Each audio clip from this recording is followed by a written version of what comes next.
Hey guys, कैसे हैं आप सब। I hope you are doing well. I am Sandeep, welcome to CSC circle. तो आज हम लोग डिस्कस करेंगे जो यूपीएससी का हमारा चल रहा था मेंस का टेस्ट सीरीज। ठीक है, जो हमारा विजन का मेंस का टेस्ट सीरीज चल रहा था उसी को डिस्कस करेंगे। उसमें हमने 9 टेस्ट नंबर सॉल्व कर लिए हैं। ये 10 नंबर का जो आपका फर्स्ट पार्ट देखने को मिलेगा। ठीक है, इसका सेकेंड पार्ट आप लोगों को कल मिल जाएगा। ठीक है, तो हम लोगों ने 9 क्वेश्चन पेपर सॉल्व कर लिए हैं। अगर आप लोगों ने नहीं देखे हैं तो मैंने उनकी प्लेलिस्ट बना दी है, वो भी आप देख सकते हैं मेरे चैनल पर विजिट करके। और साथ ही मैंने प्रीलिम्स के जो 2020 वाले हैं उनको भी आप लोग रिवाइज़ कर लीजिए, क्योंकि पिछला यूपीएससी जो होता है प्रीलिम्स में क्या करता है कि पिछला ज़रूर पूछता है कोई ना कोई क्वेश्चन, मतलब रिलेटेड रहता है ना।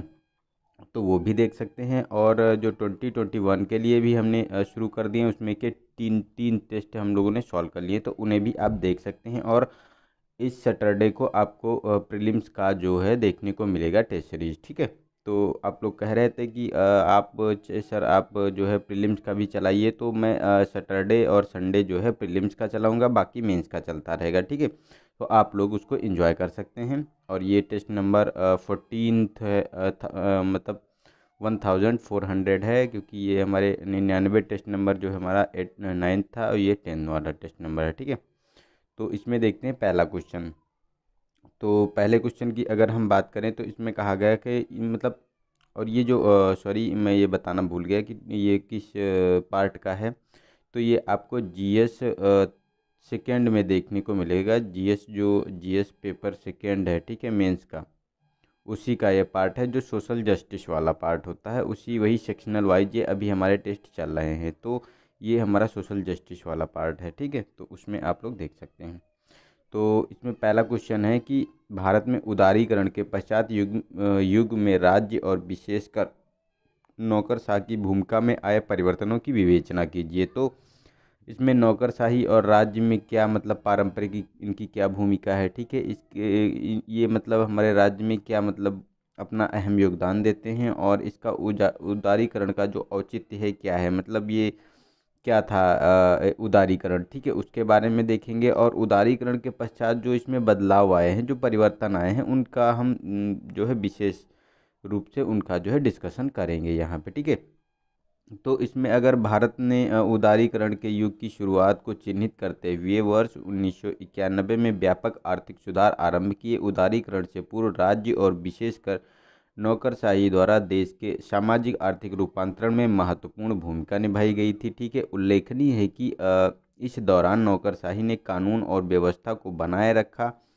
और जो सार्वजनिक वस्तुओं की प्रदायगी के साथ साथ उत्पादन सहित सेवाओं की आपूर्ति के लगभग सभी क्षेत्रों में एक केंद्रीय भूमिका का निष्पादन किया था। परंतु इसने अति नौकरशाहीकरण की व्यवस्था को जो अति नौकरशाही की व्यवस्था का भी सृजन किया था, जिससे जो है निजी उद्यमियों के समक्ष बाधाएं उत्पन्न हुई और सार्वजनिक क्षेत्र में क्षमताओं का ह्रास हुआ था। ठीक है, तो ये भी एक था कि मतलब इन लोगों ने बहुत महत्वपूर्ण इनकी योगदान रहा, लेकिन साथ साथ में इतना ज़्यादा इन इन लोगों का इंटरफेरेंस हो गया कि निजी क्षेत्र पे इसका इम्पैक्ट पड़ने लगा। ठीक है, तो उदारीकरण के अंतर्गत जो अनावश्यक नियंत्रणों को समाप्त किया गया, ताकि उद्यम सुचारू रूप से कार्य संचालन कर सके, और साथ ही ये आर्थिक सामाजिक विकास की प्रक्रिया में योगदान कर सके। ठीक है, इससे राज्य की भूमिका निम्नलिखित प्रकार से इसमें परिवर्तन देखे गए हैं। तो कौन कौन से परिवर्तन हैं, तो राज्य की संकुचित होती भूमिका। तो आर्थिक क्षेत्र में जो राज्य ने अनेक क्षेत्रों हेतु लाइसेंस की अनिवार्यता समाप्त की, और सार्वजनिक क्षेत्र के उद्यमों यानी जो पीएसयूज होते हैं, ठीक है, उसके निजीकरण के माध्यम से निजीकरण को प्रोत्साहित करने हेतु उपयुक्त परिवेश का सर्जन करने का सुनिश्चित करने का ध्यान केंद्रित किया। ठीक है, और पक्ष समर्थन और संचालन जैसी राज्य की कुछ भूमिकाओं को अब निजी क्षेत्र का और सिविल सोसाइटी जैसे गैर राज्य अभिकर्ताओं द्वारा तीव्रता से निष्पादन किया जाने लगा। तो ये इसकी भूमिका थोड़ी कम हुई थी। और इनके प्रकारों का नव समुच्चय की बात की जाए तो नौकरशाही में नवीन भूमिकाओं का समावेश किया गया। उदाहरण के लिए अगर बात करें तो भारतीय प्रतिस्पर्धा आयोग की स्थापना द्वारा निष्पक्ष बाजार स्थितियों को सुनिश्चित करना, और जो ये नियामक से सुविधा प्रदाता, तो राज्य द्वारा नीति निर्माण विकासात्मक जो नियोजन में अन्य भागीदारों को सुविधा प्रदान करने का दायित्व ग्रहण किया गया, जैसे मंत्रालय द्वारा हैंग हैंग आउट और हैकथॉन्स का आयोजन 73वें और 74वें संविधान संशोधन के तहत लोकतांत्रिक विकेंद्रीकरण, जो हमारे नगर पंचायत और जो ये हमारे पंचायती राज आए थे, ठीक है। और साथ ही ये जो परिणाम इसका परिणाम उन्मुखीकरण की बात करें तो राज्य के दायित्व में प्रक्रिया उन्मुखीकरण के जो प्रमुख सरोकार से परिणाम, जो उन्मुखीकरण, जवाबदेहिता, सरकारी गतिविधियों में लोगों की भागीदारी की ओर परिवर्तन देखा गया, ठीक है। तो ज्ञातव्य है कि वर्तमान में प्रचलित आदर्श वाक्य न्यूनतम सरकार अधिकतम शासन, जो मिनिमम गवर्नमेंट मैक्सिमम जो गवर्नेंस की बात की जाती है, तो इस प्रकार नौकरशाही की भूमिका अंतर्मुखी प्रशासनिक व्यवस्था से लोक कल्याणकारी सेवाओं के सुगम सुगमकर्ता के रूप में तेजी से रूपांतरित हो रही है। और इसके साथ ही नौकरशाही वर्तमान में मुक्त बाजार लोकाचार को प्रोत्साहित कर रही है। तो ये हमारे लिए बहुत ही अच्छा इनका अहम रोल रहा था, ठीक है। नेक्स्ट है हमारा सेकेंड क्वेश्चन नंबर। इसमें कहा गया है कि भारत में एनजीओज की जो विदेशी फंडिंग को लेकर चिंताएं हो रही हैं, ठीक है। इस संदर्भ में इसे विनियोजित करने वाले वर्तमान ढांचे का परीक्षण कीजिए। तो इसमें विदेश में फंडिंग प्राप्त करने वाले जो ये एनजीओ होते हैं, ठीक है, गैर सरकारी संगठन जिन्हें बोलते हैं, पर नियंत्रण जो है करने की बात की जा रही है। और एनजीओ फंडिंग से संबंधित जो चिंताएं हैं वो कौन कौन सी हैं उनको देखेंगे। और इन चिंताओं को जो फंडिंग करने वाले, जो रेगुलेट करने वाले, जो फंड देते हैं, वो जो रेगुलेट करते हैं, तो वो उनको कैसे उनसे बचा जा सकता है, उन सारे बातों का हम लोग डिस्कस यहाँ करेंगे, ठीक है। तो इसमें जैसे गैर सरकारी संगठन जो होते हैं एनजीओज, तो इनकी भूमिका विदेशी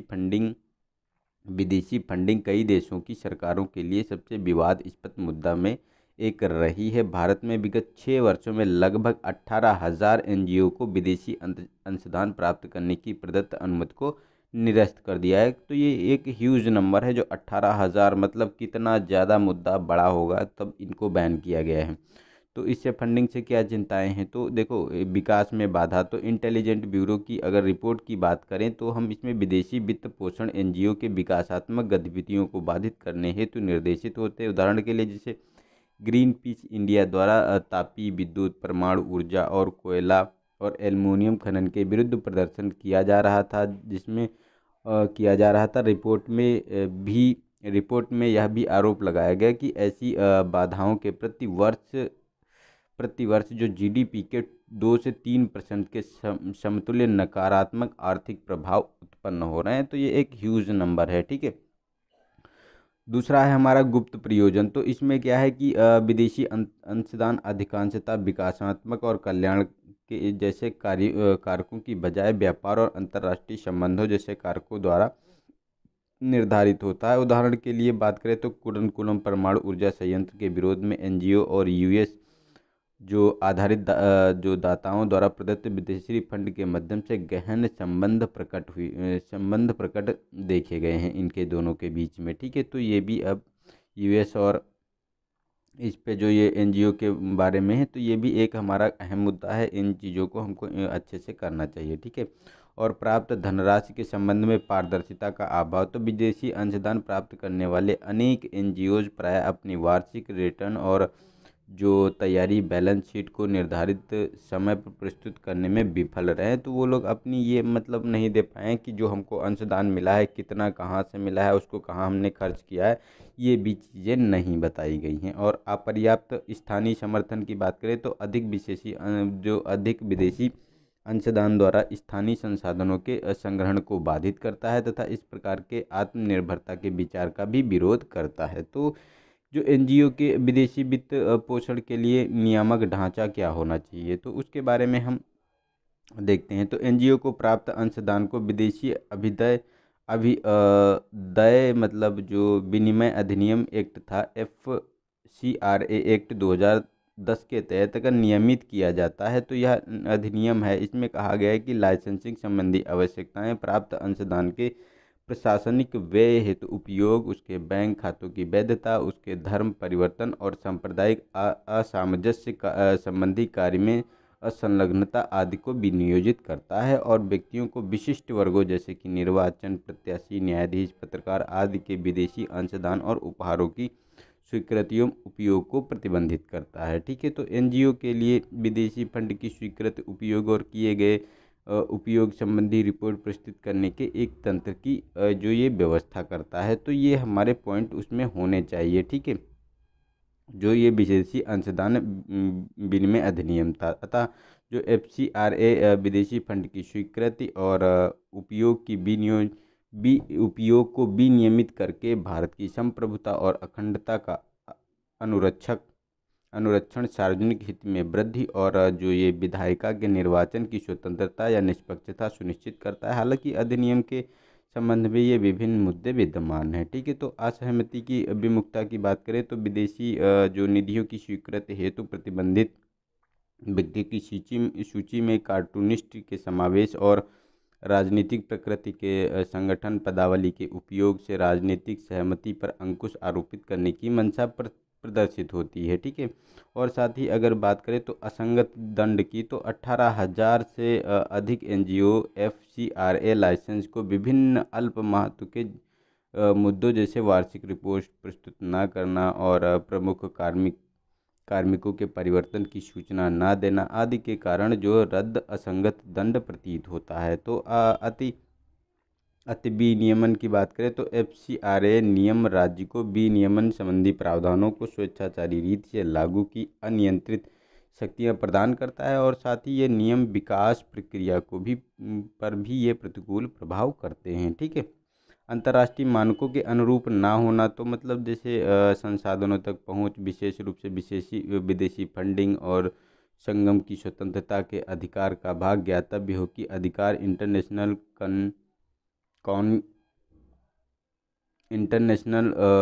काउनेंट ऑफ जो सिविल एंड पॉलिटिकल राइट्स के अनुसार और भारत इस समझौते का एक पक्षकार है। तो ये भी एक मतलब मुद्दा हमारे लिए बना हुआ है। यद्यपि अगर बात करें तो जो FCRA जो विदेशी अंशदान विनिमय अधिनियम है से संबंधित विभिन्न मुद्दे विद्यमान हैं, तथापि इस क्षेत्र में पारदर्शिता और जवाबदेहिता के अभाव और भ्रष्टाचार के आरोप की उपेक्षा नहीं की जा सकती और सरकार द्वारा एक उचित नियामक ढांचे को स्थापित किए जाने की आवश्यकता है, जिसके द्वारा प्रक्रियाओं को सरल बनाने, भ्रष्टाचार को नियंत्रित करने और प्रतिबंधों के आवेदन के प्रभावी रूप से निगरानी करने का प्रयास किया जाए। एनजीओ के लिए भी सत्य निष्ठा का निर्धारण किया जाना चाहिए। इसके अतिरिक्त स्वैच्छिक क्षेत्र द्वारा स्व विनिमय जो भी विधि विनिमय का पूरक हो सकता है। ठीक है, तो इस प्रकार एनजीओ और सरकार दोनों को मिलकर काम करना पड़ेगा, तभी हम आगे अच्छे से बढ़ पाएंगे। ठीक है, क्वेश्चन नंबर 3 में कहा गया है कि ओपन गवर्नमेंट डेटा यानी OGT प्लेटफॉर्म की स्थापना संभवतः पारदर्शिता और जवाबदेही के लिए गेम चेंजर हो सकती है और विश्लेषण कीजिए कि साथ ही संभाव्यता को वास्तविकता में परिणत करने में सक्षम विद्यमान चुनौतियों की पहचान कीजिए। तो इसमें जो ओपन डेटा और इससे संबंधित जो भारत की नीति है उसके बारे में देखेंगे हम लोग, और ये जो ओपन डेटा गवर्नमेंट OGD है इसके प्लेटफॉर्म की पारदर्शिता और जवाबदेहिता कैसे सुनिश्चित होगी उसके बारे में हम बात करेंगे। और जो ये प्लेटफॉर्म है OGD प्लेटफॉर्म है, इसकी कार्यप्रणाली में विद्यमान चुनौतियां क्या क्या हैं। ठीक है, तो इनके बारे में हम लोग डिटेल में यहाँ पे देखेंगे। तो इसमें देखो, ओपन गवर्नमेंट डेटा OGD एक उभरती हुई अवधारणा है जिसके अनुसार सरकार द्वारा कुछ डेटा को कॉपीराइट, पेटेंट अथवा जो नियंत्रण के लिए अन्य तंत्र से प्रतिबंधित किए बिना उपयोग और पुनर्प्रकाशन हेतु सार्वजनिक डोमेन में स्वतंत्र रूप से उपलब्ध कराया जाना चाहिए। ठीक है, तो राष्ट्रीय डेटा साझाकरण और अभिगम्यता नीति जो है इसी के अंतर्गत 2012 के अनुसार अगर हम बात करें तो इसमें ओपन डेटा पॉलिसी मानकीकृत मानव और मशीन पठनीय प्रारूपों और राष्ट्रीय और उपराष्ट्रीय दोनों स्तरों पर विभिन्न सरकारी एजेंसियों द्वारा डाटा के जो डेटा है उसके सक्रिय साझाकरण की मांग करती है। और इस नीति के तहत OGD प्लेटफॉर्म भी स्थापित किया गया है। ठीक है, तो ये data.gov.in के आधार पर ये प्रदान किया गया है। तो ये प्लेटफॉर्म निम्न रूप से शासन में पारदर्शिता और जवाबदेहिता सुनिश्चित करेंगे। तो ओपन डेटा सरकार की गतिविधियां जैसे बजट, व्यय, सब्सिडी का प्रभाव आदि के लोक निरीक्षण का समर्थन करता है और भ्रष्टाचार को कम करने में सहायता करता है और ये सरकार की जवाबदेही सुनिश्चित कर सूचना के अधिकार अधिनियम के परिकल्पित लक्ष्यों और उद्देश्यों की पूर्ति भी करता है। ठीक है। और लोक नियोजन में योगदान अथवा सेवा की गुणवत्ता पर सरकार के मंत्रालयों की फीडबैक प्रदान करने के लिए नागरिक ओपन डेटा का उपयोग कर सकते हैं। ठीक है। तो ये भी एक अच्छा मतलब ये पारदर्शिता लाने का एक अच्छा सोर्स कह सकते हैं। और ओजीडी सरकारी मंत्रालय द्वारा अपने स्वयं अन्य मंत्रालयों के डेटा की खोजी करने और उस तक पहुंच स्थापित करने की प्रक्रिया को सरल और कम खर्चीला बनाता है, जो अधिग्रहण की लागत, अतिरिक्त उपरिव्यय को कम करता है। और यह नागरिकों को सार्वजनिक डेटा से विद्यमान त्रुटियों में सरकारों को सावधान करने की क्षमता और अधिक सटीक जानकारी प्रदान करने के साथ सशक्त बनाता है। ठीक है। और साथ ही यह व्यवसाय और उद्यमी इस डेटा का उपयोग संभावित बाजारों की बेहतर समझ विकसित करने और नए डेटा संचालित उत्पादों के निर्माण के लिए कर सकते हैं। तो ओजीडी की संभाव्यता को वास्तविकता में जो परिणत करने में समक्ष विद्यमान चुनौतियां या बाधाएं कौन कौन सी हो सकती हैं। तो इसमें देखो, मौजूद सरकारी डाटा एक विशाल मात्रा अभी भी जो डिजिटल प्रारूपों में सुलभ नहीं है और कुशल डाटा संग्रहण, प्रसंस्करण और प्रबंधन को सहायता प्रदान करने के लिए अवसंरचना को सुदृढ़ बनाने की आवश्यकता है। और साथ ही जो डेटा गोपनीयता में चुनौती और निजता की भी मुद्दे विद्यमान हैं। और ये डेटा संग्रहण प्रारूपों के मानकीकरण का अभाव देखा जाता है, क्योंकि इसमें संरचित जो रूप से डाटा को एकत्र और प्रस्तुत करना कठिन है। और अवसंरचना और अनुपालन संबंधी मामलों में राज्यों को एक मंच पर लाना एक अन्य महत्वपूर्ण चुनौती है, क्योंकि इस नीति को अब आधिकारिक स्वरूप के कारण केवल कुछ राज्यों जैसे सिक्किम, तमिलनाडु, केरल और नगर निगमों द्वारा ही अपने डेटा नीतियों को NDSAP के अनुरूप बनाने के प्रयास किए गए हैं। ठीक है। तो इस प्रकार इन सब चीज़ों को, उनकी कठिनाइयों को, उनकी पारदर्शिता को और उनकी बाधाओं को देखते हुए ओजीडी प्लेटफॉर्म देश में सुशासन स्थापित करने के लिए एक आवश्यक तत्व है और डिजिटल इंडिया के लक्ष्य के अनुरूप है। ठीक है। इसलिए ओजीडी प्लेटफॉर्म की सफलता के लिए केंद्र सरकार द्वारा विशेष रूप से उपराष्ट्रीय स्तरों पर क्षमताओं का निर्माण किया जाना चाहिए। ठीक है। तो ये बेहतर अपना जो है काम कर पाएंगे और इसका जो है अच्छे से इससे गवर्नेंस आ सकती है। नेक्स्ट है हमारा कि भारत में एक प्रभावी वैकल्पिक विवाद समाधान तंत्र के रूप में मध्यस्थता यानी आर्बिट्रेशन के समक्ष आने वाली समस्याओं को रेखांकित कीजिए। और मध्यस्थता या सुलह संशोधन अधिनियम 2019 भारत में मध्यस्थतम व्यवस्था को कैसे सुदृढ़ बनाता है, यानी मजबूत कैसे बनाता है। तो उसको भारत में ये मध्यस्थता की अवधारणा क्या है, ठीक है, और वर्तमान में इसकी क्या मतलब व्यवस्था है, उसके बारे में हम लोग देखेंगे। इसके समझ क्या क्या चुनौतियां हैं उसके बारे में देखेंगे। और ये जो अधिनियम आया है उसमें चुनौतियों का समाधान कैसे किया गया है और उन पर कैसे हम लोग मतलब बात करेंगे, तो उसकी पूरी चर्चा इसमें की गई है। ठीक है। तो मध्यस्थता यानी आर्बिट्रेशन की बात की जाए तो एक प्रक्रिया है जिसमें पक्षकारों के मध्य परस्पर सहमति के तहत किसी विवाद को एक या एक से अधिक मध्यस्थों यानी तृतीय पक्ष के समक्ष प्रस्तुत किया जाता है और उस विवाद को एक बाध्यकारी निर्णय देते हैं।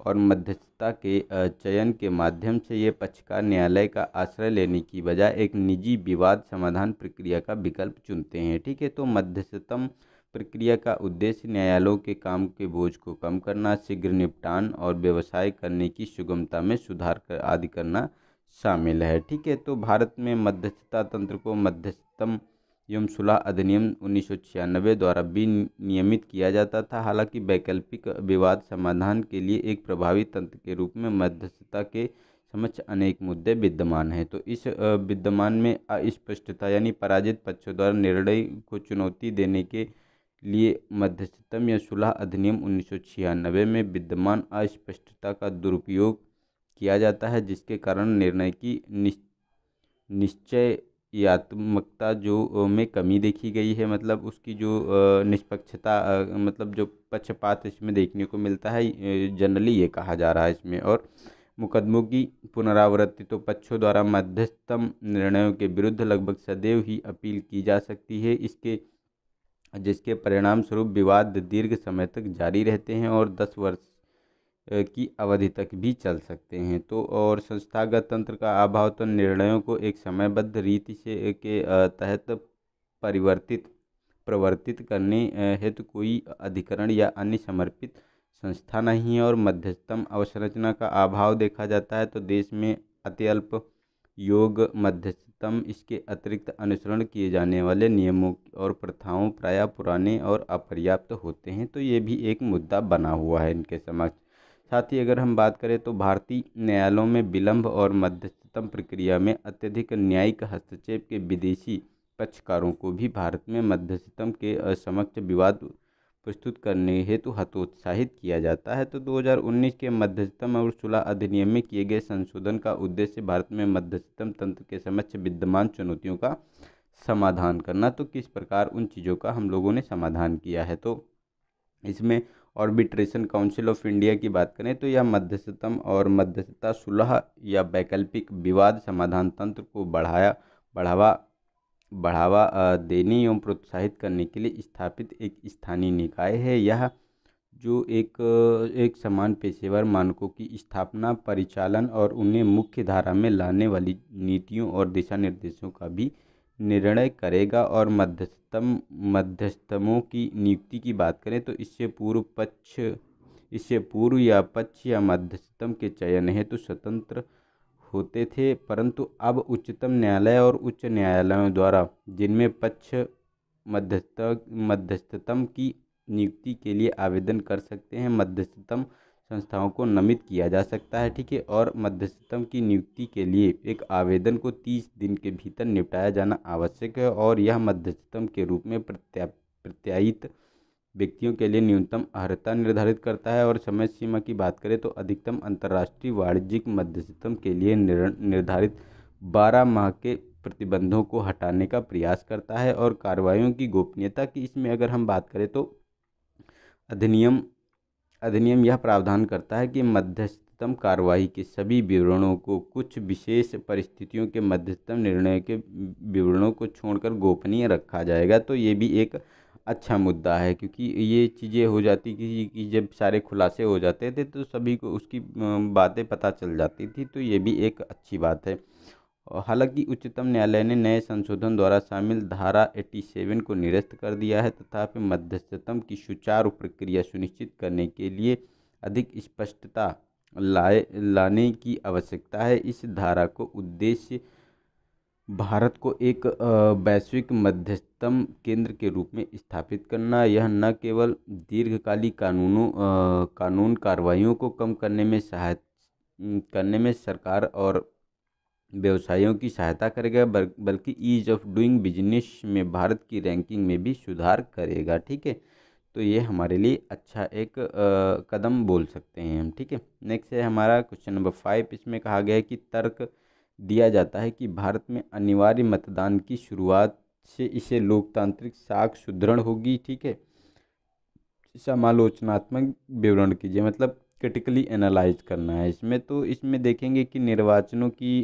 भागीदारी क्या है, उसके क्या मुद्दे हैं, और अनिवार्य मतदान के विचार के क्या लाभ हैं। ठीक है, और उससे क्या मतलब चिंताएं हैं, क्या उनके विभिन्न मुद्दे हो सकते हैं। ठीक है, और उपाय हमको करते हुए उनका मतलब कैसे निवारण किया जाए, उन चीज़ों को बात करते हुए हम पूरा आंसर एनालाइज करेंगे। ठीक है, तो इसमें भारत की इस संविधान का अनुच्छेद 326 18 वर्ष से या अधिक आयु के प्रत्येक नागरिक हेतु मतदान के अधिकार की गारंटी प्रदान करता है। हाल ही में संपन्न आम चुनाव में लगभग 900 मिलियन पात्र मतदान थे, परंतु इनमें जो लगभग 1/3 मतदाताओं में मतदान प्रक्रिया में भाग नहीं लिया। तो ये मतलब 1/3 एक मतलब ह्यूज नंबर देखा गया। तो इन्होंने भाग नहीं लिया, तो इससे जो ये चीज़ें प्रभावित होती हैं। इस संदर्भ में अगर हम बात करें तो अनिवार्य मतदान के विचार को लागू करने की मांग में वृद्धि हुई है। इस विचार से देश की लोकतांत्रिक साख को सुदृढ़ करने संबंधी अनेक लाभ प्राप्त हो सकते हैं। ठीक है, तो इससे कौन कौन से लाभ हमको मिलेंगे, तो इसमें देखो पहला तो है इससे मतदाताओं द्वारा मतदान किए जाने में वृद्धि होगी, और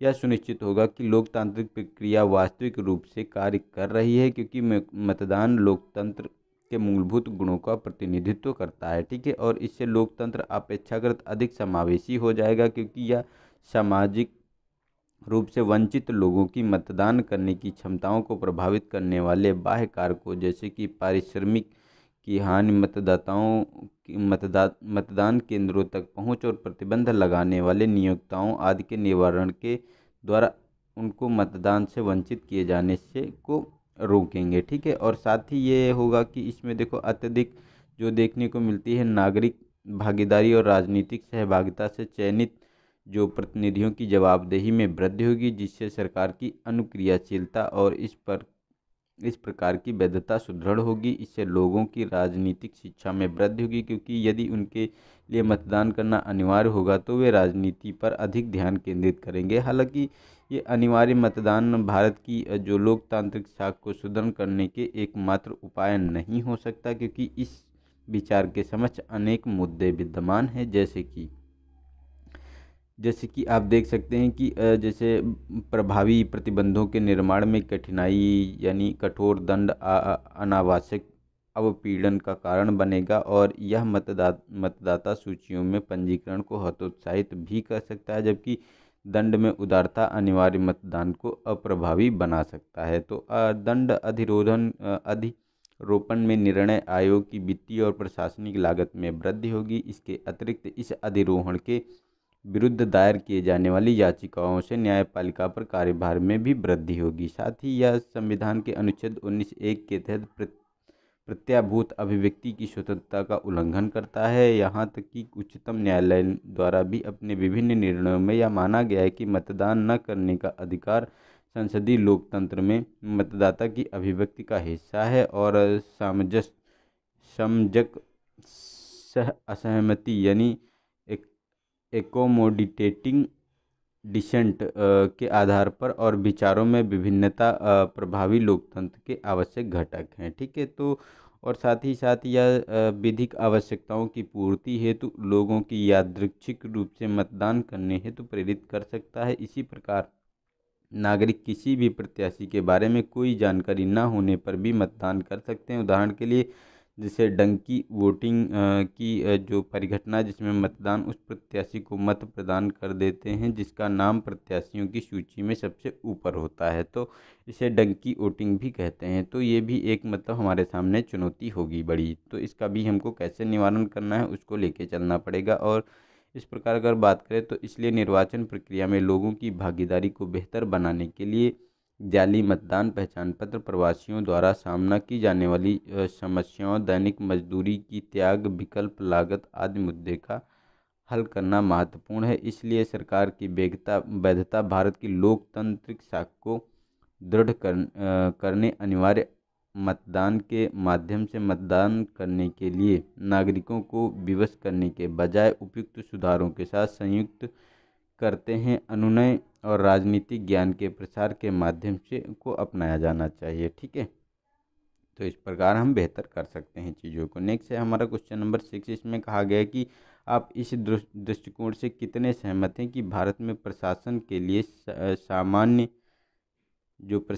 लिए सामान्यज्ञों के बजाय विशेषज्ञों की आवश्यकता है। तो भारत में प्रशासनिक व्यवस्था का उल्लेख करते हुए जो हम आरंभ करेंगे और इसके विशेषज्ञ के पक्ष के कौन कौन से तर्क हैं उनको देंगे, और इनके सामान्यज्ञों के जो बात है उसके पक्ष के तर्क में बात करेंगे, और सुझाव देते हुए हम क्वेश्चन को समाप्त करेंगे। तो इस प्रकार जैसे बात की जाए तो भारत में प्रशासन का संचालन सिविल सेवाओं के माध्यम से किया जाता है, जिसमें सामान्यज्ञ जैसे आईएएस होते हैं, ठीक है, वो सभी चीज़ों का उनको ज्ञान होगा। और विशेषज्ञ की बात करें तो आईईएस यानी जो इंजीनियरिंग सर्विस देखने को मिलते हैं, दोनों में शामिल होते हैं। तो भारत में बढ़ती जटिल और राज्य के कार्यों की बदलती प्रकृति के कारण सामान्य प्रशासन में विशेषज्ञों की आवश्यकता संबंधी मांग में वृद्धि हुई है। तो विशेषज्ञों के पक्ष के तर्क की बात करें तो आधुनिक प्रशासन की जटिल और तकनीकी समस्याओं के निपटने के लिए विशेषज्ञों के परामर्श की आवश्यकता होती है, जैसे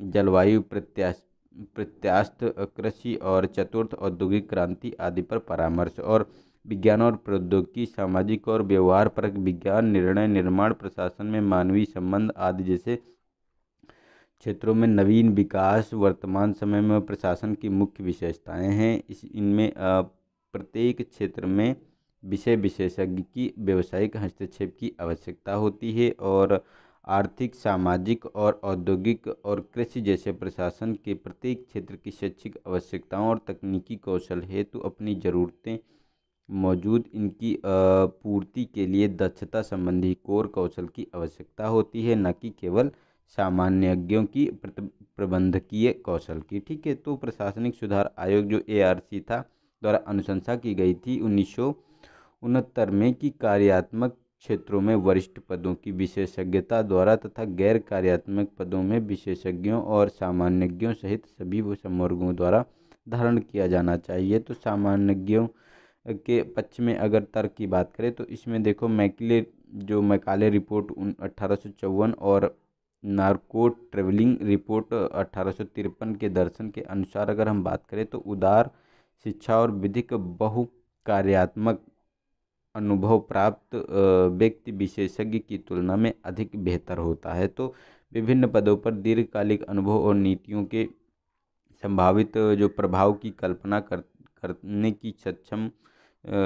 करने की क्षमता उन्हें मंत्रियों को तर्क संगत परामर्श प्रदान करने हेतु अपेक्षाकृत अधिक सक्षम बनाती है और ये विशेषज्ञों की भांति व्यवहारिक वास्तविकताओं से अनभिज्ञ नहीं होते हैं, क्योंकि इनका जन सामान्य और जमीनी स्तर के प्रशासन के साथ जो अपेक्षाकृत अधिक संपर्क होता है और सामान्यज्ञ प्रशासन विभिन्न जो प्रशासनिक उद्देश्यों के एक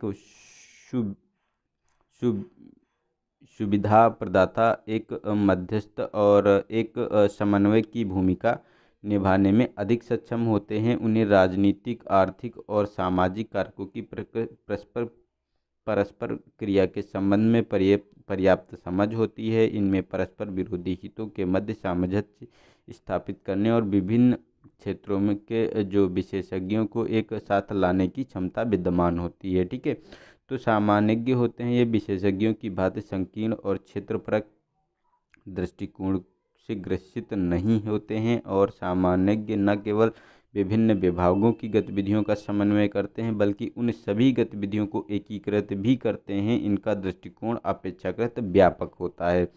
हालांकि अगर बात की जाए तो यह स्वीकार किया जाना चाहिए कि सामान्यज्ञों और विशेषज्ञों के मध्य किसी भी प्रकार का विरोधाभास नहीं है, बल्कि वे एक दूसरे के पूरक होते हैं और प्रशासनिक प्रणाली में उनका समान महत्व होता है। वे वैज्ञानिक अवधारणा और सिद्धांतों दोनों की बढ़ती आवश्यकताओं के साथ अनुभवात्मक जो ज्ञान और उच्च गुणवत्तापरक निर्णय और निर्णय निर्माण की क्षमता है, तो सामान्यीकृत अनुभव के साथ विशेषीकृत ज्ञान के समायोजन की भी आवश्यकता होती है। इस संदर्भ में द्वितीय प्रशासनिक आयोग ने अनुशंसा की थी कि सामान्यज्ञ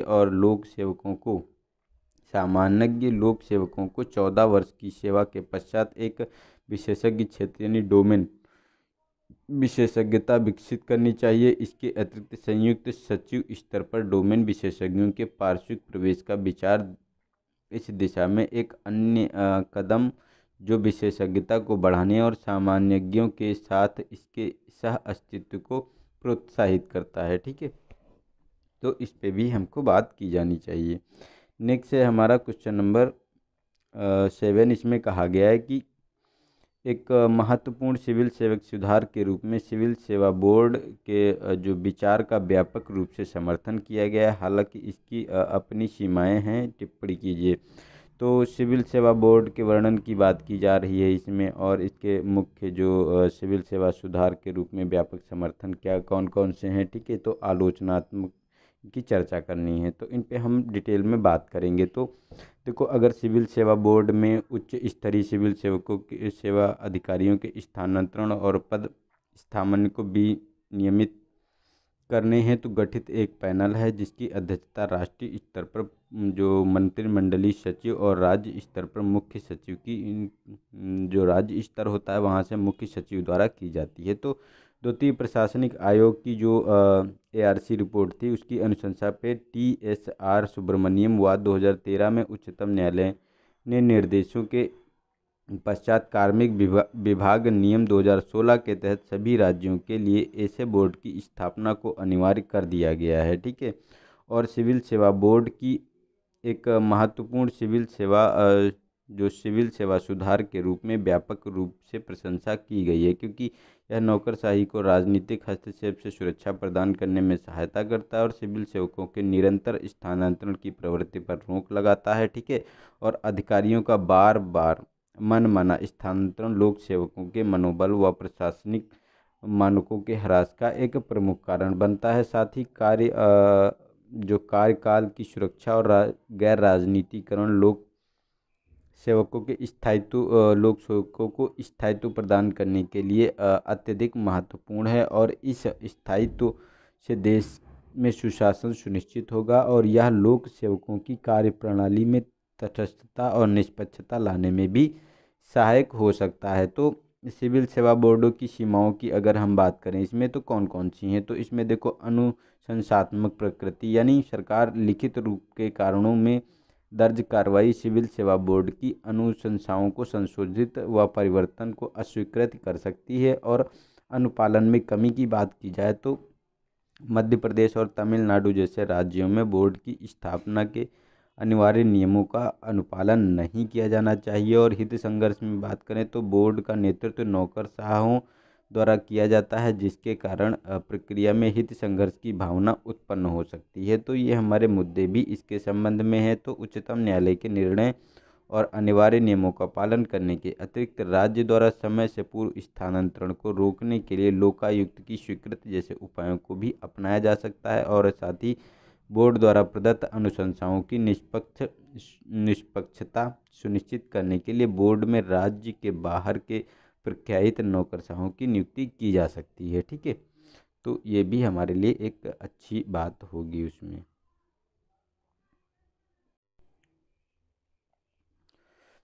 तो अब नेक्स्ट है हमारा क्वेश्चन नंबर 9। इसमें कहा गया कि सामान्य से कई राज्यों में लोकायुक्त का पद विद्यमान है। ठीक है। लंबे समय से कई राज्यों में लोकायुक्त का पद विद्यमान रहा है। अपने कार्यों के प्रभावी संचालन में इस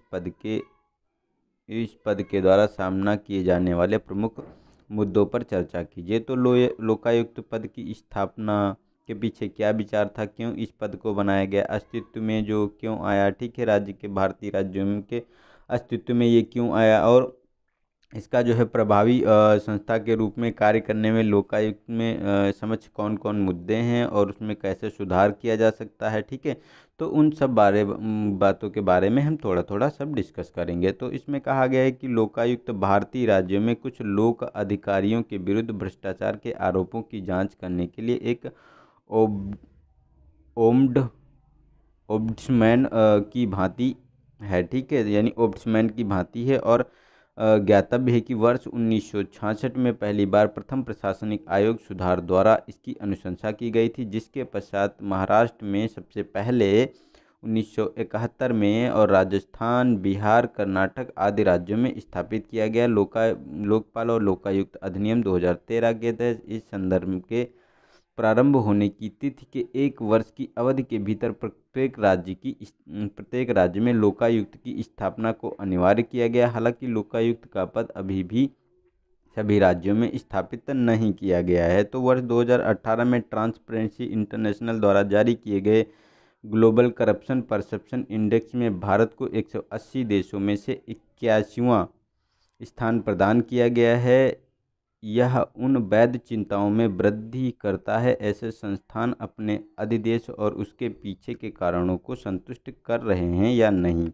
तो लोकायुक्त के सक्षम मुद्दे कौन कौन से हैं जो विद्यमान हैं, ये कौन कौन से मुद्दे हैं। तो एक रूपता का अभाव, तो राज्य विशिष्ट अधिनियमों के राज्य विशिष्ट विधानों के परिणाम स्वरूप उनके प्रकारों में मूलभूत विभिन्नताओं के साथ साथ अधिनियम, नियुक्तियों और योग्यताओं और कार्यबल संबंधी प्रावधानों में अत्यल्प एकरूपता का ही समावेश हो पाया है। तो इस समावेश को भी हमको बढ़ाना पड़ेगा। नेक्स्ट है हमारा कि जैसे ये जो राज्यों में लोकायुक्तों की शक्ति और क्षेत्राधिकार कौन कौन से हैं। तो इसमें जो राज्य विधायिका लोकायुक्त की शक्तियों और क्षेत्राधिकारों का निर्धारण करने के लिए स्वतंत्र हैं। ठीक है। जिसके परिणाम स्वरूप अप्रभावी लोकायुक्त की स्थापना हो सकती है। और इस संबंध में जैसे कि अधिकांश राज्यों में लोकायुक्त की अवमानना हेतु दंडित करने और स्वतः संज्ञान की प्रक्रिया को प्रारंभ करने की शक्ति प्रदान करने वाले प्रावधान विद्यमान नहीं है। तो ये लोकायुक्त की शक्तियों को प्रभावित करते हैं। बुनियादी ढांचे की कमी देखी जाती है इसमें, क्योंकि राज्य सरकारें सामान्यतः बुनियादी ढांचे संबंधी सुविधाओं और पर्याप्त कर्मचारियों की उपलब्धता को भी बाधित करते हैं। वो जानबूझकर इन संस्थाओं को कमज़ोर करने का प्रयास भी करते हैं, ठीक है। और कार्यात्मक स्वतंत्रता की का अभाव देखा जाता है। केवल कुछ राज्यों में ही ऐसे कानून पारित हुए हैं जिनके तहत लोकायुक्त का राज्य की संचित निधि पर भारित होगा, ठीक है। वरना तो वो अपनी मतलब सरकार पर ही भारित होता है कि सरकार चाहेगी तो उनको वित्त प्रोवाइड कराएगी, अन्यथा नहीं, ठीक है। तो इससे भी वो प्रभावित होता है। और अन्वेषण तंत्र की बात की जाए तो कई राज्यों में लोकायुक्त के पास अपने मामलों के निपटान हेतु एक स्वतंत्र जांच प्राधिकरण उपलब्ध नहीं है, ठीक है। इसलिए संस्था अपनी जांच को आगे बढ़ाने के लिए सरकारी अभिकरणों पर निर्भर करती है। तो ये भी कहाँ तक अच्छा है, ठीक है। और अन्य मुद्दे जैसे कि लोकायुक्त की नियुक्ति में विलंब करना, लोकायुक्त के रूप में पद स्थापित अधिकारियों की विश्वसनीयता पर संदेह, राजनीतिक कारणों से लोकायुक्त पद की समाप्ति और लोकायुक्त द्वारा प्रस्तुत रिपोर्ट का सरकार पर बाध्यताओं का ना होना आदि के कारणों से भी लोकायुक्त का पद अप्रभावित रहा है, ठीक है।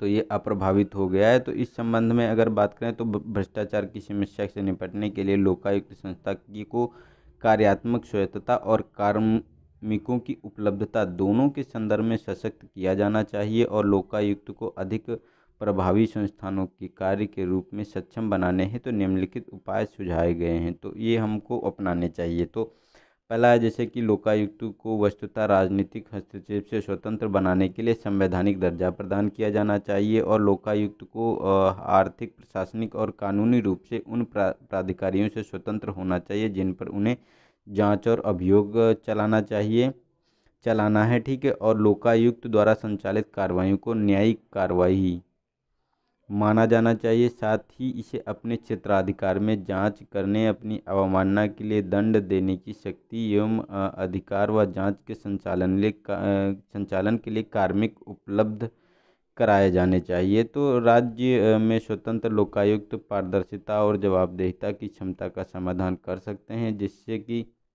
जिसकी कमी ने देश में प्रशासन को बाधित किया है और साथ ही देश में सुशासन को प्रोत्साहित भी करेगा, ठीक है।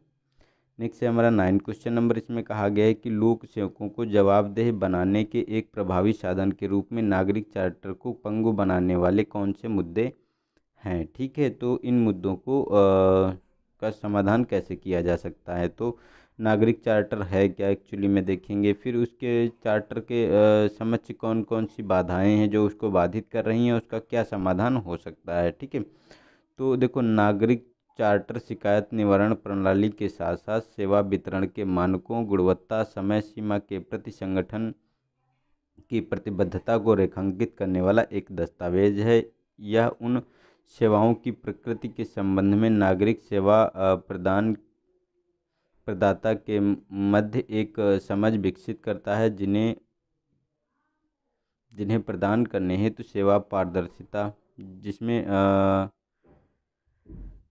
जिन्हें प्रदान करने हेतु सेवा प्रदाता निर्देश होते हैं। यह नागरिक समाज की भागीदारी सुनिश्चित करने, भ्रष्टाचार पर अंकुश लगाने और सरकार को अधिक उत्तरदायी, पारदर्शी और जवाबदेह बनाने के लिए एक प्रभावी उपकरण होता है, ठीक है। तो ये बहुत ही अहम मुद्दा है इसके समक्ष। तो हमको कैसे सेवाएं प्रदान करनी चाहिए, किस प्रकार से उन सेवाओं को जो है नागरिकों को उपलब्ध होनी चाहिए, जो मानक हैं उन्हीं के आधार पे, ठीक है। तो इसके समक्ष जो ये है लोक सेवकों के जो बात की जा रही है, लोक सेवकों के जवाबदेही को सुनिश्चित करने के लिए भारत में नागरिक चार्टर से संबंधित मुद्दे कौन कौन से हैं। तो नागरिक चार्टर के लिए विधिक समर्थन की अनुपस्थिति, मतलब नागरिक चार्टर को लागू करना एक विधिक बाध्यता नहीं, अतः इसकी प्रकृति गैर न्यायोचित है। और निम्न स्तरीय डिजाइन और विषय वस्तु की बात की जाए तो ऐसे अनेक महत्वपूर्ण जानकारियां जो अंतिम उपभोक्ताओं द्वारा संस्था को जवाबदेह बनाने के लिए आवश्यक होती हैं, चार्टर में सम्मिलित नहीं है। और परामर्श का अभाव भी देखा जाता है। जब चार्टर का मसौदा तैयार किया जाता है तो अंतिम उपयोगकर्ता और नागरिक समाज संगठनों से परामर्श नहीं किया जाता है और वास्तविक स्तर पर अपर्याप्तता का प्रयास किया जाता है, यानी कि सेवाओं को चार्टर के दर्शन, लक्ष्य और मुख्य विशेषताओं से परिचित ना का होना, ठीक है। और जन जागरूकता का अभाव, वितरण के मानकों के संबंध में जनता को सूचित और शिक्षित करने के प्रभावी प्रयास नहीं किए गए हैं। और परिवर्तन का प्रतिरोध भी इसमें किया जाता है, जैसे कि कुछ अधिकारी निहित स्वार्थवश नागरिक चार्टर को पूर्णतः बाधित करने या उसे अप्रभावी बनाने की दिशा में कार्य करते हैं। और समीक्षा का भी इसमें अभाव देखा जाता है, क्योंकि चार्टर की समीक्षा इनको अद्यतित करने के प्रयास अत्यधिक निम्न स्तरीय और अपर्याप्त रहे हैं, ठीक है। उदाहरण के लिए जैसे वरिष्ठ नागरिक, दिव्यांग जनों सहित अन्य विशेष श्रेणियों की आवश्यकताओं को चार्टर निर्माण की प्रक्रिया व क्रियान्वयन के दौरान मोटे तौर पर उपेक्षित किया जाता है। साथ ही स्थानीय भाषा का उपयोग का अभाव, तो अधिकांश चार्टरों को स्थानीय भाषा में तैयार नहीं किया गया है। और अप्रभावी शिकायत निवारण तंत्र, तो कई चार्टरों में लोक शिकायत अधिकारियों का विवरण उपलब्ध नहीं कराया जाता है। तो उपयुक्त मुद्दों का समाधान है तो चार्टर को लोक सेवाओं में जवाबदेही का प्रभावी उपकरण बनाने के लिए द्वितीय प्रशासनिक सुधार आयोग की जो सिफारिशों के अनुरूप निम्नलिखित उपाय किए जा सकते हैं। तो ये बात की जा रही है, तो इसमें पहला है कि सभी जगहों पर एक समान से चार्टर निर्मित करने का दृष्टिकोण विकेंद्रित करने के लिए उपयुक्त नहीं है, इसलिए चार्टर के निर्माण के दौरान स्थानीय आवश्यकताओं को भी ध्यान में रखा जाना चाहिए। और संगठन के समग्र चार्टर यानी अम्ब्रेला चार्टर के तहत प्रत्येक स्वतंत्र इकाई के लिए एक भिन्न चार्टर निर्मित किया जाना चाहिए। और नागरिक चार्टर के निर्माण के दौरान व्यापक परामर्श प्रक्रिया में नागरिक सामाजिक को सम्मिलित किया जाना चाहिए। और उल्लंघन के मामले में निवारण तंत्र की स्थापना, उसे संस्थागत बनाने के लिए सुदृढ़ प्रतिबद्धताएं अपनाई जानी चाहिए। और परिणाम के लिए अधिकारियों को उत्तरदायी ठहराया जाना चाहिए। साथ ही प्रदायगी में देरी के लिए दंड आरोपित किया जाना चाहिए। और चार्टर में अभिव्यक्ति प्रतिबद्धताओं को पूरा करने के लिए आंतरिक प्रक्रिया और संरचना में सुधार किया जाना चाहिए। और अंतिम उपभोक्ताओं की फीडबैक का उपयोग करके सिटीजन चार्टर का आवधिक मूल्यांकन किया जाना चाहिए और मापदंड स्थापित किए जाने चाहिए। तो इस प्रकार क्या होगा कि जो नागरिक चार्टर सेवा वितरण प्रणाली के केंद्र में जो सदैव नागरिकों को स्थापित करने के उद्देश्य की प्राप्ति हेतु एक साधन है। और व्यवहारिक लक्ष्य निर्धारण और पर्याप्त आधारभूत संरचना और प्रशिक्षण, सतत निगरानी और परिणामों की समीक्षा आदि कदम नागरिक चार्टर को अधिक प्रभावी बनाने में सफल सिद्ध होंगे। और इसके लिए डाक विभाग की सेवा सर्वोत्तम मॉडल जैसी कुछ जो प्रथाओं का अन्य विभागों द्वारा भी अपनाया जा सकता है, ठीक है। तो इस प्रकार हम सिटीजन चार्टर को और अच्छे से उसको इम्प्लीमेंट कर पाएंगे। नेक्स्ट है हमारा कि 10 क्वेश्चन नंबर, जो आज का लास्ट क्वेश्चन नंबर है। तो इसमें कहा गया है कि उन प्रमुख फोकस क्षेत्रों की पहचान कीजिए जिन पर सिटीजन इंडिया जो डिजिटल इंडिया मिशन केंद्रित है, और साथ ही इस कार्यक्रम के दृष्टिकोण और कार्य पद्धति पर प्रकाश डालिए। तो डिजिटल इंडिया मिशन क्या है, इसके बारे में हम लोग देखेंगे, और डिजिटल इंडिया मिशन के क्षेत्र पर फोकस क्या क्या रहा है, ठीक है, और इसके दृष्टिकोण और जो इसका कार्य पद्धति है ये क्या है, ठीक है, उसके साथ हम जो है अच्छे से इसका डिस्कस करने वाले हैं, ठीक है। तो डिजिटल इंडिया मिशन भारत सरकार का एक प्रमुख कार्यक्रम है जिसका उद्देश्य भारत को डिजिटल रूप से सशक्त समाज और ज्ञान अर्थव्यवस्था में परिवर्तित करना है, ठीक है।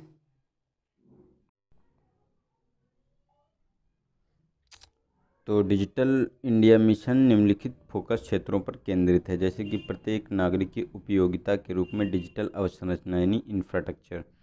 तो इसमें नागरिकों को मुख्य सेवाओं के वितरण हेतु उच्च गति वाले इंटरनेट की उपलब्धता, मोबाइल बैंकिंग के साथ बैंकिंग खाते, कॉमन सर्विस स्टोर पर पहुंच और पब्लिक क्लाउड पर साझा करने योग्य निजी स्थान और सुरक्षित साइबर स्पेस शामिल है, ठीक है। साथ ही मांग पर शासन एवं सेवाएं, तो इसने विभिन्न क्षेत्रों यानी विभिन्न विभागों और क्षेत्रों के माध्यम से निर्बाध रूप से एकीकृत सेवा, ऑनलाइन और मोबाइल प्लेटफॉर्म पर सेवाओं का रियल टाइम पर उपलब्धता, व्यापार करने की सुगमता में जो सुधार करने के लिए डिजिटल रूप से परिवर्तित सेवाएं और वित्तीय लेन देन को इलेक्ट्रॉनिक और कैशलेस बनाने और निर्णय समर्थन प्रणाली और विकास हेतु भू स्थानिक सूचना प्रणाली का लाभ उठाना शामिल है। ठीक है। और नागरिकों की डिजिटल सशक्तिकरण की बात की जा रही है इसमें, तो इसमें यह एक सार्वभौमिक डिजिटल साक्षरता, डिजिटल जो संसाधनों सहयोगी डिजिटल प्लेटफॉर्मों पर केंद्रित है। यह सार्वभौमिक डिजिटल साक्षरता और भारतीय भाषाओं में डिजिटल सेवाओं की उपलब्धता पर भी बल देता है। तो इस प्रकार ये बहुत ही अहम कदम है। और ये डिजिटल इंडिया मिशन का दृष्टिकोण और कार्य पद्धति किस प्रकार है, इसके बारे में हम देखेंगे। तो मंत्रालय, विभाग और राज्य और भारत सरकार द्वारा स्थापित common and support ICT infrastructure को पूर्णतया लाभ उठाएंगे और इलेक्ट्रॉनिक और सूचना प्रौद्योगिकी मंत्रालय द्वारा मानकों और नीति दिशा निर्देशों का निर्धारण, तकनीकी और हैंड होल्डिंग समर्थन और जो ये हमारा क्षमता निर्माण और शोध एवं विकास आदि प्रदान किया जाएगा। और मौजूदा गवर्नेंस पहलों को डिजिटल इंडिया के सिद्धांतों के साथ संरेखित करने के लिए संयुक्त रूप से संशोधन किया जाएगा। राज्यों को उनकी सामाजिक आर्थिक आवश्यकताओं के अनुसार अतिरिक्त राज्य विशिष्ट परियोजनाओं की पहचान हेतु लचीलापन प्रदान किया जाएगा। तो गवर्नेंस को केंद्रित कृत पहल के माध्यम से बढ़ावा दिया जाएगा, सफलताओं की पहचान की जाएगी और उन्हें निरंतर दोहराया जाएगा। तो गवर्नेंस परियोजनाओं के कार्यान्वयन के लिए जहां भी संभव हो सार्वजनिक निजी भागीदारी को प्राथमिकता दी जाएगी। पहचान प्रमाणीकरण और लाभों के वितरण की सुविधा के लिए अद्वितीय पहचान को बढ़ावा दिया जाएगा। तो केंद्र और राज्य स्तरों पर सभी सरकारों, विभागों को दिए जाने वाली तकनीकी और समर्थन को सुदृढ़ करने हेतु तो राष्ट्रीय सूचना विज्ञान केंद्र का पुनर्गठन किया जाएगा। और गवर्नेंस परियोजनाओं के त्वरित कार्यान्वयन के लिए कम से कम 10 प्रमुख मंत्रालयों में मुख्य सूचना अधिकारियों के पद का सृजन किया जाएगा। तो ये बहुत ही इनका जो दृष्टिकोण है बहुत ही व्यापक है और बहुत ही अच्छा जो इम्प्लीमेंट होने वाली ये चीज़ें हैं। ठीक है। अगर इसको अच्छे से इम्प्लीमेंट किया जाए तो डिजिटल इंडिया मिशन प्रकृति में परिवर्तनकारी है और यह नागरिकों के लिए सरकारी सेवाओं की इलेक्ट्रॉनिक रूप से उपलब्धता सुनिश्चित करेगा। इसके इलेक्ट्रॉनिक रूप में सरकारी सेवाओं की अनिवार्य वितरण, अद्वितीय ID और प्रमाणिक व मानक आधारित अंतः प्रचलनीय एकीकृत सरकारी अनुप्रयोगों व डेटा के आधार पर प्रमाण के अधिदेश के माध्यम से सार्वजनिक जवाबदेही सुनिश्चित करेगा। ठीक है। तो इस प्रकार ये बहुत ही अच्छा और बेस्ट प्लेटफॉर्म है जिसके आधार पे ये काम किए जा रहे हैं। और ये डिजिटल इंडिया मिशन हमारे जो इंडिया है यहाँ सब लोगों को ये डिजिटल ज्ञान, साक्षरता और डिजिटल सेवाएं प्रदान करेगा। तो ये हमारा भारत सरकार का बहुत ही अहम कदम माना जा सकता है। ठीक है। तो आज के लिए इतना ही और आई होप आप लोग अपने डेस्टिनेशन पे भी पहुंच गए होंगे और अपने शेड्यूल में भी आ गए होंगे। तो अब आप लोगों को अपनी अच्छे से तैयारी फिर से कंटिन्यू कर देनी है। ठीक है। तो आज के लिए इतना ही। और आप लोगों ने किस किस तरह से दीपावली मनाई है, ठीक है, तो उसका भी आप लोग अपना शेयर कर सकते हैं एक्सपीरियंस कमेंट बॉक्स में। ठीक है। तो वो मुझे अच्छा लगता है जब आप लोगों के कमेंट पढ़ता हूँ तो अच्छा लगता है मुझे। आई रियली मैं बहुत खुश होता हूँ अंदर से। ठीक है। तो आज के लिए इतना ही। और मैंने तो बहुत ही अच्छे से सेलिब्रेट किया है इसको, लेकिन पटाखे नहीं लगाए हमने, एक भी पटाखा नहीं लगाया है। ठीक है। तो ग्रीन दीपावली आप लोग कह सकते हैं मैंने मनाई है। तो आप लोग भी अपना शेयर कीजिए। और आज के लिए इतना ही। मिलते हैं नेक्स्ट वीडियो में। तब तक के लिए नमस्कार। जय हिंद, जय भारत।